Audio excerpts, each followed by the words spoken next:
Memilih partai politik seperti halnya jodoh. Dari para tokoh-tokohnya, terus garis perjuangannya gitu. Saya mencintai fase-fase itu tuh. Fase-fase berjuang, fase-fase dianggap nggak bisa, direndahkan, fase-fase dulu kayak waktu saya awal lomba lawak, panitianya bilang, emang lu lucu? Sempat saya berada seperti di persimpangan jalan nih antara politik atau entertain.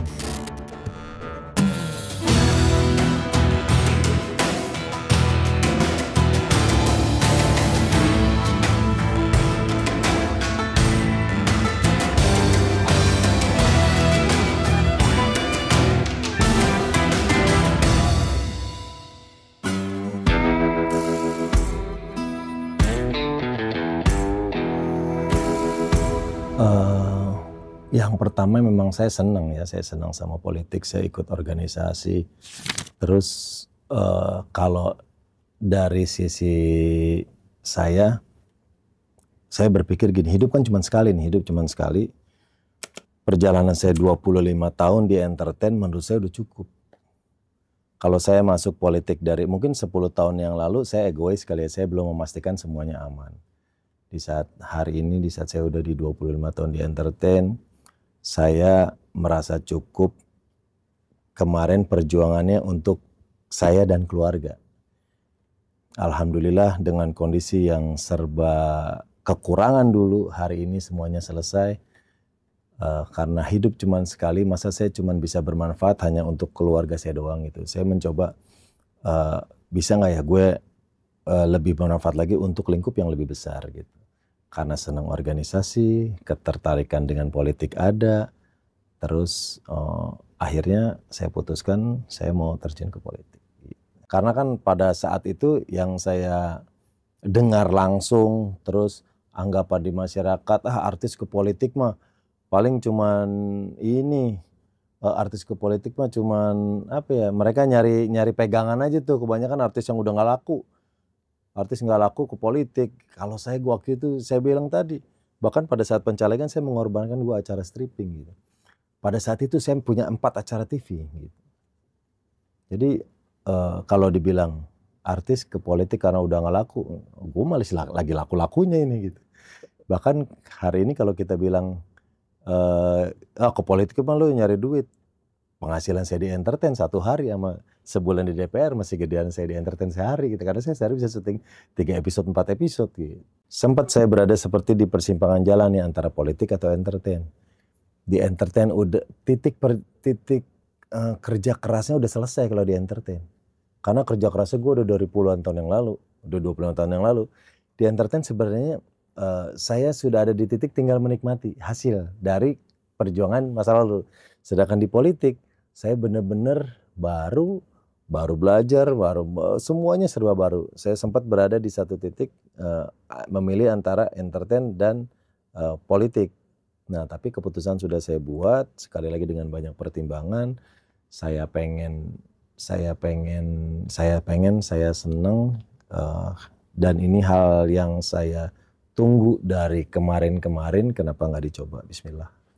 Terus saya juga tipikal orang yang saya tuh nggak betah ada di zona nyaman. Dalam arti di entertain berangkat syuting, rutinitas saya udah karena udah puluhan tahun, saya udah masa gini doang. Kalau di politik kan sesuatu lagi baru, belajar hal baru, ketemu orang-orang baru. Partai itu seperti jodoh. Seperti jodoh, ada tawaran dari beberapa partai juga, tapi ya kita tuh punya sosok kayak klub bola. Lu pasti ada dari sekian banyak klub bola, ada klub bola yang lu suka kan, ada yang gue suka ini karena gaya serangannya, formasinya. Dari sekian banyak atlet badminton pasti lu ada yang lu suka, karakternya apa sih. Nah, begitupun saya seperti saya bilang tadi, memilih partai politik seperti halnya jodoh. Dari para tokoh-tokohnya, terus garis perjuangannya gitu. Jadi memang senang politik, memang akhirnya berjalannya bersama PDIP karena kita memiliki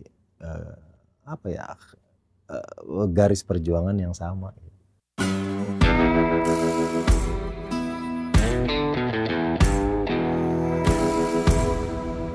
Tidak bisa dipungkiri, modal sosial saya adalah nama.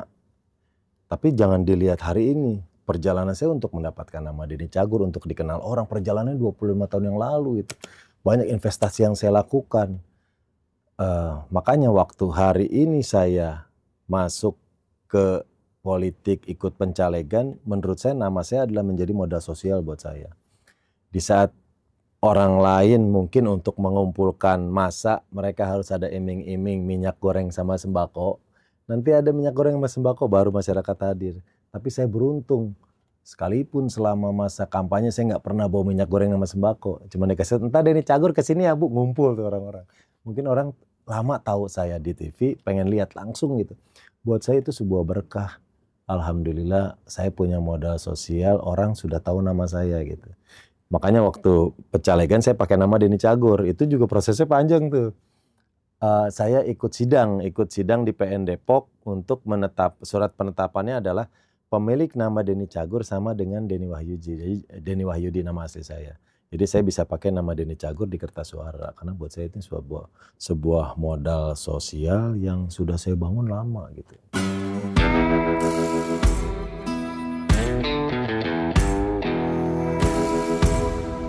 Paling nggak kita membuktikan gitu. Orang bilang, bisa apa sih dia orang tiap hari cuman bercanda ngelawak dong, bisa apa dia di sono? Yang pertama, sekolah saya emang di bidang keguruan. Saya di UNJ, hari ini UNJ. Saya masuk dulu IKIP, Institut Keguruan dan Ilmu Pendidikan, IKIP yang notabene pencetak guru. Nama grup saya Cagur, calon guru gitu. Iya, jadi semuanya memang berhubungan. Saya anak IKIP, UNJ, kuliah saya keguruan. Terus hari ini saya berjuang di Komisi 10 bidangnya tentang pendidikan gitu. Kenapa? Pada saat pencalegan pun, pada saat saya diumumkan masuk, yang ada di otak saya memang cuma Komisi 10. Kenapa? Karena waktu itu saya berkaca ke diri saya sendiri. Saya ingat banget. Setiap bulan, kalau cerita ini selalu ingat saat itu. Setiap bulan SMP dan SMA, kalau ada anak yang telat bayaran sekolah, itu selalu dipanggil sama orang TU. Yang belum bayaran bulan ini, sebutin namanya, bisa ada 3 orang, ada 2 orang, kadang 5 orang, kadang sendirian. Dan nama saya selalu jadi juara bertahan. Iya, nama saya jadi juara bertahan. Karena saya sering telat bayaran sekolah. Makanya hari ini saya berjuang di Komisi 10, membagikan banyak beasiswa. Saya berpikir saya sedang memperjuangkan saya dulu gitu. Saya ingat saya dulu. Bagaimana sulitnya sekolah dengan segala keterbatasan. Wah, kebahagiaannya luar biasa kita di saat kita bisa membantu orang-orang yang seperti saya dulu. Bahkan saya dulu untuk makan semangkok bakso, saya harus ngebantuin tukang bakso yang ada di sekolah nyuci piring bakso, mangkok bakso selama jam istirahat. Setelah jam istirahat saya baru dapat mangkok tuh, baru masuk kelas. Nah itu hal yang menjadi latar belakang kenapa saya pengen berjuangnya di bidang pendidikan. Nah bisa apa sih? Paling nggak tadi saya menunjukkan keseriusan saya di Komisi 10. Cek kehadiran, nggak usah lihat segala macam, lihat aja kehadiran. Kehadiran saya bahkan orang sekretariat sendiri yang bilang, Mas Denny the best, terbaik. Karena saya hadir di semua rapat, setiap saya sekali, seperti yang saya bilang tadi, saya baru 2 kali ini nggak masuk. Dua-duanya urusan partai, dua-duanya benar kondisi yang tidak bisa saya elakkan. Saya tidak pernah sekalipun tidak masuk di semua acara Komisi 10 untuk alasan pribadi. Jadi saya menunjukkan bahwa saya serius, saya senang, saya harus ngasih yang terbaik. Merintis hal yang baru gitu. Saya mencintai fase-fase itu tuh, fase-fase berjuang, fase-fase dianggap nggak bisa, direndahkan, fase-fase dulu kayak waktu saya awal lomba lawak, panitianya bilang, emang lu lucu? Sampai akhirnya saya menang, saya bawa sertifikat ke depan, nih lihat gue juara. Nah fase-fase itu saya menikmati tuh.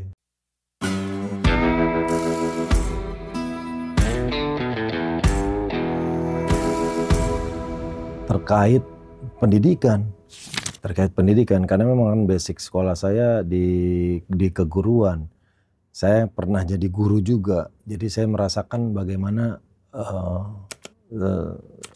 seperti saya bilang, seperti yang saya ceritain tadi, untuk membayar sekolah, apalagi saya waktu itu sendiri, saya 5 bersaudara semuanya sekolah. Mama papa tuh benar-benar harus jual barang A untuk bisa bayar ujian B. Jual kulkas dulu, ntar punya duit baru beli lagi karena ini harus ujian. Nah, hal-hal kayak gitu yang sering disampaikan juga. Terus saya juga banyak melihat keluhan-keluhan orang tua yang terkait dengan bidang pendidikan. Waktu kampanye pun saya 1 hari datang ke banyak tempat, ngasih tahu, memperkenalkan, terus bagaimana meyakinkan mereka bahwa nanti saya akan berjuang. Saya datang nggak cuma sekarang, kalau sudah kepilih saya datang lagi. Makanya di saat tadi saya cerita, kalau sekarang saya sudah jadi, saya tetap datang ke Banyuwangi. Saya sedang melunaskan janji-janji saya gitu, karena saya bilang, nanti saya kalau udah jadi datang lagi Bu. Yang udah-udah nggak pada datang lagi. Nah, palingnya saya tunaikan tuh. Oh beneran, baru banyak banget tempat yang bilang baru ada anggota DPR nyampe ke sini. Kita memperjuangkan apa yang mereka sampaikan di masa kampanye terkait pendidikan, saya perjuangkan. Banyak hal-hal lain juga yang semoga tetap sama-sama kita bisa perjuangkan ke depan.